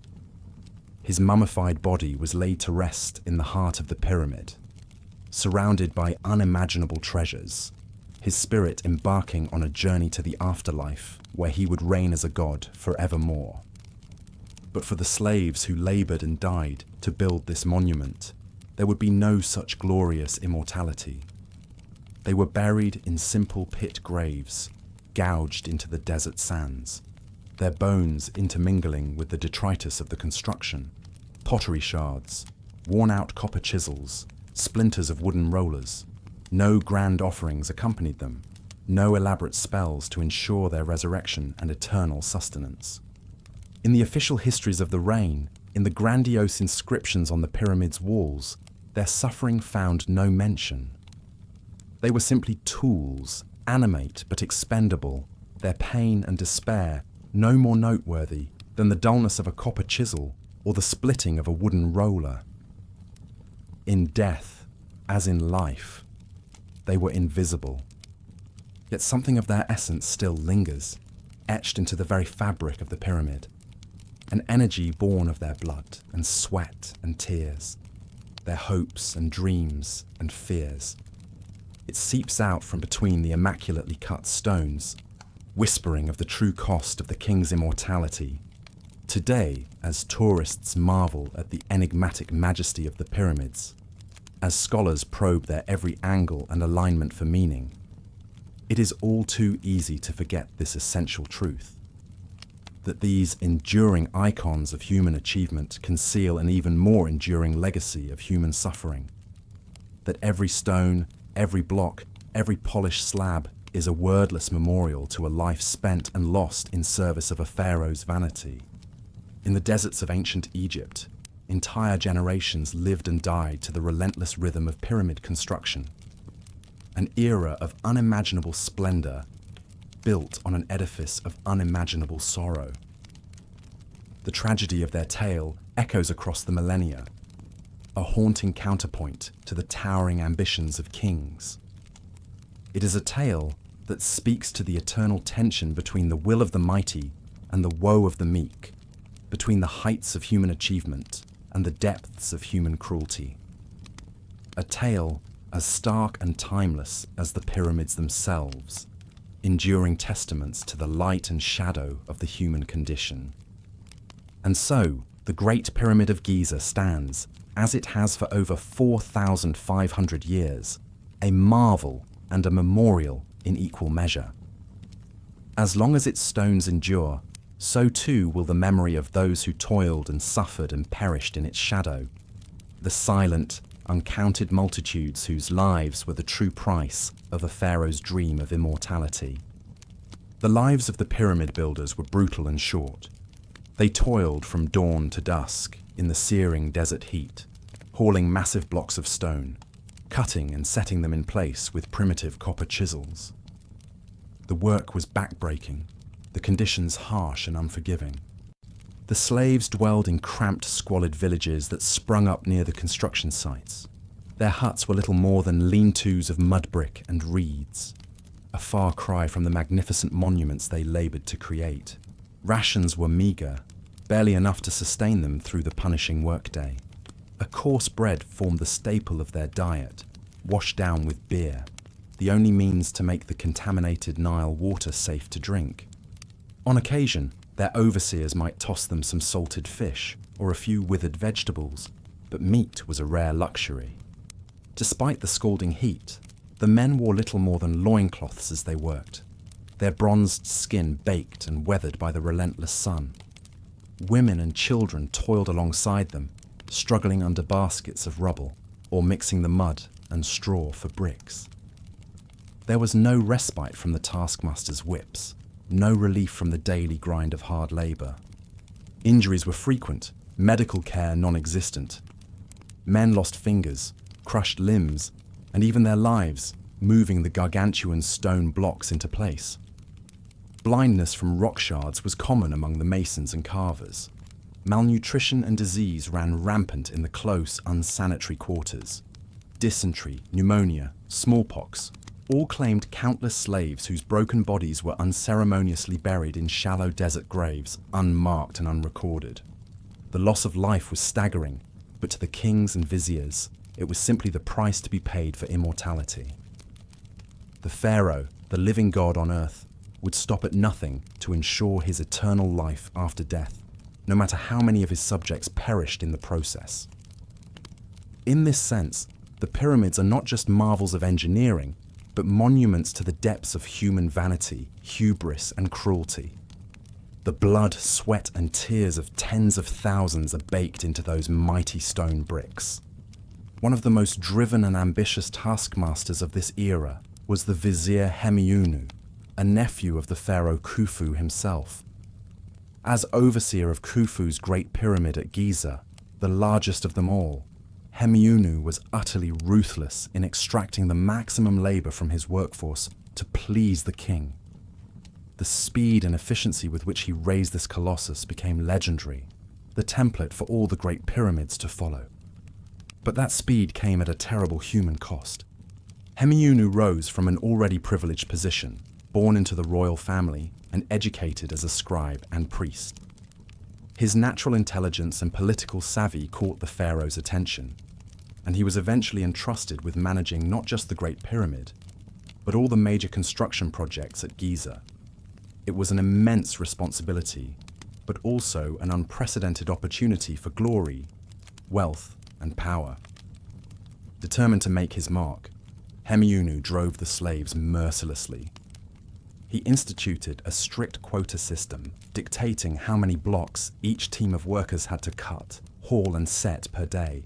Failure to meet these targets resulted in brutal beatings and deprivation of already meager food and water rations. Troublemakers and underperformers were dealt with harshly as an example to the rest. Hemiunu himself was said to prowl the worksite with a hippo hide whip, doling out lashes to any slave he perceived as lazy or insubordinate. As the years ground on and the Great Pyramid rose ever higher, Hemiunu earned a reputation as a harsh but effective taskmaster, respected and feared in equal measure. The pharaoh showered him with wealth, estates, and honors, cementing his place among the most powerful men in Egypt. In a bid to share in Khufu's promised afterlife, Hemiunu even prepared a magnificent tomb for himself, not far from the foot of the Great Pyramid. Alas, he did not live to occupy it, and his mummy has never been found. But Hemiunu's iron grip on the workforce did not go unchallenged. The suffering of the slaves reached such an extreme that rebellion became inevitable. As the substructure of the pyramid neared completion, the powder keg finally ignited. Maddened by hunger, abuse, and despair, a group of workers banded together and rose up against their overseers, overpowering and slaying several in a frenzied attack. Armed with their construction tools, heavy copper chisels, wooden mallets, quarrying bars, the rebelling slaves ran amok through the Giza plateau, calling for their fellow workers to join them in overthrowing their oppressors. For a moment, it seemed the whole endeavor might collapse into anarchy and bloodshed. But Hemiunu acted swiftly and decisively to restore order. Mustering a force of soldiers, guards, and loyal overseers, The vizier stormed the workers' village and quashed the nascent uprising with savage force. The ringleaders were ferreted out and executed on the spot, their bodies impaled on stakes and left to rot in the sun as a grim warning. The remaining rebels were rounded up and lashed within an inch of their lives, before being chained and hobbled to prevent further insurrection. In the aftermath, Hemiunu tightened his stranglehold even further, imposing additional security measures and harsher disciplinary action at the slightest hint of disobedience. Informers were seeded among the workers to report any whiff of sedition. The shattered slaves, cowed into submission, would never again dare to rise up. The pharaoh's tomb would be built as planned, on the backs of their misery and toil. As the years dragged on and the Great Pyramid neared completion, the aging Hemiunu became ever more anxious to solidify his own position for eternity. He set his sights on preparing his own tomb, a stone mastaba fit for a king, adjacent to Khufu's pyramid. No expense was spared in its construction and adornment, with fine limestone casing, an ornate granite burial chamber, and walls emblazoned with recitations from the sacred pyramid texts to ensure his eternal life. But the strain of managing the pyramid construction had taken its toll on Hemiunu. The once vital, powerfully built man had grown gaunt and stooped, his face lined with care. His temper, never gentle, became explosive and erratic. Slaves whispered that he wandered the construction site at night, muttering incantations and talking to spirits. Some said he had gone mad under the weight of his responsibilities and his own towering ambition. Perhaps it was madness, or perhaps Hemiunu simply worked himself into an early grave. But one evening, after flying into a rage over a perceived error in the alignment of the pyramid's upper blocks, the great vizier collapsed, blood trickling from his mouth and nose. He was rushed to his estate, where the finest physicians and priests attended him, but to no avail. At dawn on the following day, Hemiunu, the mighty overseer of the pyramids, architect of the pharaoh's eternal glory, breathed his last. He had driven himself and his workers to the brink to complete his monumental task, only to perish before he could enjoy its fruits. In the end, the pyramid had devoured its creator, as it had so many of the hopeless souls who slaved to build it. The king declared a national day of mourning and decreed that Hemiunu should be buried with full honors in his mastaba at Giza. But when the time came to inter him, the vizier's body could not be found. Rumors swirled about his uncanny disappearance, that his mausoleum was a decoy, that he had been buried in a hidden chamber within the Great Pyramid itself as a final tribute from Khufu. Darker whispers hinted that the slaves had spirited him away and subjected his corpse to some unspeakable vengeance. The truth would never be known. Despite the most intensive searches of the Giza Plateau, Hemiunu's remains were never recovered. It was as if the very sands had swallowed him up, erasing all trace of the man who had orchestrated both the most triumphant achievement and the most appalling atrocity of Egypt's old kingdom. In the end, perhaps it was a fitting denouement for such a driven, ruthless man, an ironic coda to his relentless pursuit of immortality. He had sacrificed everything, including his humanity, to the ideal of the eternal afterlife. But in death, he was denied even the basics of a proper burial. His memory fading into obscurity, his tomb lost to the ages. Like the legions of slaves whose shortened lives he spent in service of Khufu's glory, Hemiunu disappeared into the desolation and anonymity of the desert. With the great overseer gone, it fell to lesser supervisors to put the finishing touches on the pharaoh's monument. The sides of the pyramid were smoothed and covered in gleaming white limestone, polished to a high sheen so that it shone like a second sun on the horizon. The pyramid's apex, formed of a single block of granite, was the last to be placed, capping the whole immense structure with geometric perfection. A complex of temples, courtyards, and shrines arose around the pyramid's base, linked to it by long causeways that radiated out into the desert like spokes of an enormous wheel. Khufu's mortuary temple, where priests would make offerings to his spirit for all eternity, stood tall against the eastern face, welcoming the rising sun each dawn.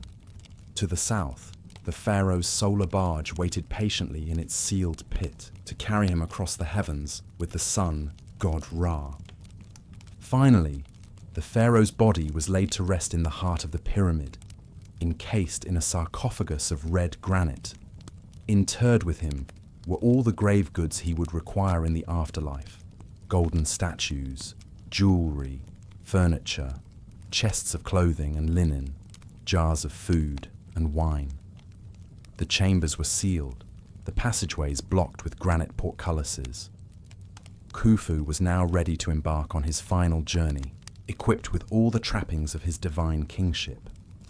But what of the slaves, the legions of men, women and children whose thankless labor had made this marvel possible? For them, there was no grand burial, no promise of eternal life, no reward for their suffering.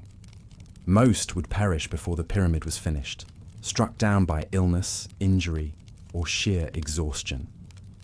Their broken bodies were interred in simple sand graves on the outskirts of the site, or left to the jackals and vultures in the desert wastes. A lucky few might live to see the finished pyramid in all its radiant glory, but even they would not be spared the ravages of their back-breaking toil. Worn out, crippled, lungs choked with rock dust, they would be discarded by their taskmasters, no longer of use. Some might find a meager livelihood as servants, labourers or beggars in the city. Others would drift into the wilderness, eking out their days far from the monument that had consumed their youth and strength. The Egyptians had little conception of an afterlife for common folk, much less slaves. That eternal paradise was reserved for the pharaohs and the very elite, who could afford to fill their tombs with all the luxuries and necessities of life. For the pyramid builders, the realm beyond death held only a vague promise of a continued existence, perhaps in the field of reeds, where the blessed dead dwelled. But for most, it was simply a dark, uncertain void. In a sense, though, the slaves achieved a kind of immortality through their work. The pyramids they built have endured for 4,500 years, inspiring and baffling generations who marveled at their sheer scale and audacity. The blood and sweat of those long dead laborers are ingrained in every massive block, every sleek casing stone. Though their names are lost, their monumental efforts have never been forgotten. Today, we look upon the pyramids with admiration, but also with a profound sense of unease.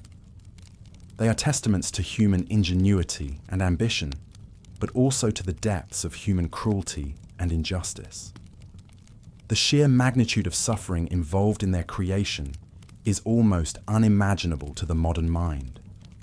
They stand as troubling reminders of the dark underside of humanity's greatest triumphs. But perhaps that is as it should be. The pyramids, in all their complex, contradictory glory, reflect the civilization that created them. A society capable of extraordinary achievements, breathtaking artistry, and profound intellectual insights, but also one built on a foundation of ruthless hierarchy, unabashed brutality, and the wholesale exploitation of human beings. They are marvels, but also monsters, and that duality is at the core of their enduring fascination. As we drift off to sleep, lulled by these ageless wonders rising eternally from the desert sands, we are left to ponder the dreams of the kings who built them, and the nightmares of the slaves who made them possible. The mysteries locked within those tons of towering stone may never be fully unraveled. But one thing is clear: the cost of the pharaoh's immortality was beyond reckoning, paid in the suffering of countless souls long since lost to the distant past. The pyramids are their memorial, as much as their torment, a haunting, inescapable legacy carved in stone. The Egyptians had an elaborate system of mummifying bodies to preserve them for the afterlife, and the corpse of a pharaoh received the most meticulous treatment. As soon as the king passed, embalmers would swiftly remove his internal organs, except for the heart, and place them in special canopic jars. The heart remained because it was thought to be the seat of wisdom and would be needed for final judgment in the afterlife. The body was then carefully washed, dried, and packed with natron salt to desiccate it, a process that could take up to 70 days. During this time, priests would recite prayers and spells to protect the body and help guide the pharaoh's spirit into the underworld. Once thoroughly dried, the body was anointed with sacred oils and resins, then painstakingly wrapped in hundreds of yards of fine linen bandages. Protective amulets were placed between the layers, while the embalmers softly chanted incantations. A lifelike death mask, often made of gold, was fitted over the pharaoh's face. The iconic crossed arms and regal headdress gave the pharaoh an aura of serene power, as if merely sleeping, ready to awaken and rule again in the next world. This mummy was then nestled within a series of nested coffins, each more splendid than the last. The outermost was a massive granite sarcophagus, exquisitely carved with symbols and texts to safeguard the pharaoh's eternal slumber. With great ceremony, the sarcophagus was conveyed into the pyramid's shadowy burial chamber. There, surrounded by all the worldly riches deemed necessary for the afterlife, glittering jewelry, fine furniture, ornate statuary, even mummified pets.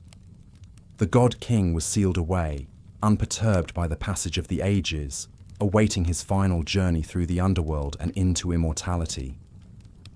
While the pharaoh luxuriated in his eternal peace, the pyramid complex hummed with activity long after his departure from the earthly realm. A permanent staff of priests, administrators, and servants occupied the temples, performing the daily rituals and presenting the lavish offerings that sustained the dead king's spirit. Processions arrived regularly with tributes from across the land to keep the temples well stocked. Cattle were slaughtered, incense burned, and prayers recited without cease. All this busy devotion was funded by the produce of great agricultural estates, established during the pharaoh's reign for his perpetual upkeep. For those toiling in the fields of these estates, life went on much as it had for generations, dictated by the rhythms of the Nile. They planted their crops in the rich silt left behind after the yearly inundation, tended them under the blazing sun, and harvested the bounty to fill not just their own bellies, but the storehouses of their immortal Lord. Most could only dream of an afterlife of ease, but took some solace in knowing their pious efforts would be looked upon favorably by the gods. For the slaves who had labored and perished building the pyramid, there would be no grand send-off into eternity. They were buried simply, without pomp or treasure, in shallow graves near the monument they had struggled so mightily to raise. If lucky family or friends would leave some humble offering, a cup, a crude figurine, a scrap of food, to provision them in the beyond. Some believed that having served the pharaoh so faithfully in life, they might be permitted a place as his eternal servant in the celestial court. Others surely cursed their bitter fate and prayed for a kinder lot in the next life.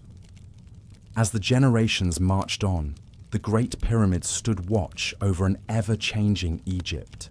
New pharaohs, new gods, new ways came and went under their long shadow. The sacred landscape grew ever more crowded with tombs and temples. Shifting sands slowly swallowed abandoned monuments, erasing the names of both the mighty and the meek. But the pyramids endured, defying time, still piercing the vault of heaven as they had for eons. Though their outer veneers crumbled, their inner halls were looted, and the meaning of their texts was lost. Still, they spoke wordlessly of the immense power that had called them into being, and the nameless thousands who had made it possible. we who look upon them today cannot help but marvel at their colossal scale, their mathematical precision, their sheer audacity, the way they seem to transcend the limits of human endeavour. It is easy to be swept up in romanticism, to imagine the glory and grandeur of the world that bred them. But we must also remember the darker story they tell, a story of exploitation, of oppression, of lives ground to dust beneath the wheels of unchecked ambition. The pyramids are not just triumphs of engineering, but testaments to the depths of human suffering. In a sense, those forgotten slaves are still with us, in every block of stone, in every soaring line of the pyramid's profile. Their monumentality is also their memorial, an imperishable reminder of the labour, the injustice, the sorrow that too often lurks behind the supposed wonders of the world. If we listen closely, we can hear their voices whispering across the ages, urging us to look beyond the beautiful facade, to remember the ugly truths, to build our own monuments on foundations of compassion, equity, and shared humanity. Only then, perhaps, can we raise marvels that truly uplift the spirit, that unite rather than divide, that serve not as tombs, but as beacons lighting the way to a brighter future for all. So let us gaze upon the pyramids with both awe and humility. Let us celebrate the ingenuity and determination of those who built them, while also mourning the pain and injustice they represent. And let us carry their hard-won lessons forward, striving always to shape a world where such wonders are born not from bondage, but from common purpose and the free flowering of the human spirit. In this way, we may yet redeem the sufferings of the past and craft a legacy that will endure not as cold stone, but as a living flame of hope, justice, and brotherhood. The life of a pyramid builder was one of endless toil, but the work did not end with death. The ancient Egyptians held strong beliefs about the afterlife, and for the pharaohs, preparing for the next world was of utmost importance. Deep within the pyramids, lavish burial chambers were constructed to house the pharaoh's mummified remains and all the treasures and provisions they would need to enjoy a comfortable afterlife. No expense was spared in outfitting these chambers with gold, jewels, furniture, clothing, food, and drink. But what of the slaves who laboured and perished to build these grand tombs? Their burials were far more humble. Most were laid to rest in simple, shallow graves dug into the sand near the pyramid site. A few modest possessions or scraps of food might be included if they were lucky. For most slaves, there was no mummification, no protective coffin, no inscriptions to ensure safe passage to the afterlife. Just a shroud of linen and an unmarked resting place near the monument that consumed their lives. Some beliefs held that the slaves might still find favour in the afterlife for their role in building these temples to the gods. Perhaps, it was thought, their pious labour would be looked upon kindly by Osiris, the god of the underworld.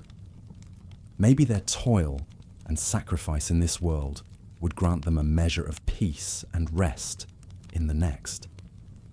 But such comforts were far from guaranteed. For the pharaohs, in contrast, a glorious and well-provisioned afterlife was assumed. The pyramids were designed not only as remarkable feats of engineering and symbols of power, but as resurrection machines. Every element was imbued with symbolism to ensure the pharaoh's eternal life. The pyramid's smooth, gleaming white limestone surface was thought to radiate light like the sun god Ra. Its shape represented the first mound of earth to emerge from the primordial waters at the moment of creation. Inside, winding passages were believed to mirror the pharaoh's journey through the underworld, facing obstacles and judgment before emerging triumphant into the sky. There the pharaoh would take his place among the eternal stars, sailing across the heavens with the sun god in his solar boat. Or so it was hoped, based on an elaborate understanding of how the cosmic order aligned with the Egyptian kings. But maintaining that order was not the pharaoh's job alone. A vast priestly class was tasked with performing the daily rituals and recitations needed to keep the cycle of life turning.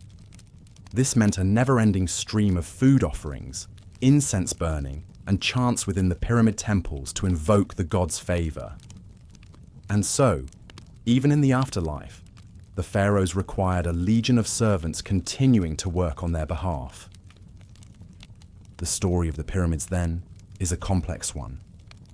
A story of remarkable ingenuity, ambition, and skill, but also one of exploitation, suffering, and stark inequality. These monuments that have captured imaginations for millennia are a testament to the heights of human achievement, but also to the capacity of the powerful to extract an immense toll from the many to glorify the few. It is a deeply uncomfortable reality to confront as we stand in awe before the majestic pyramids today.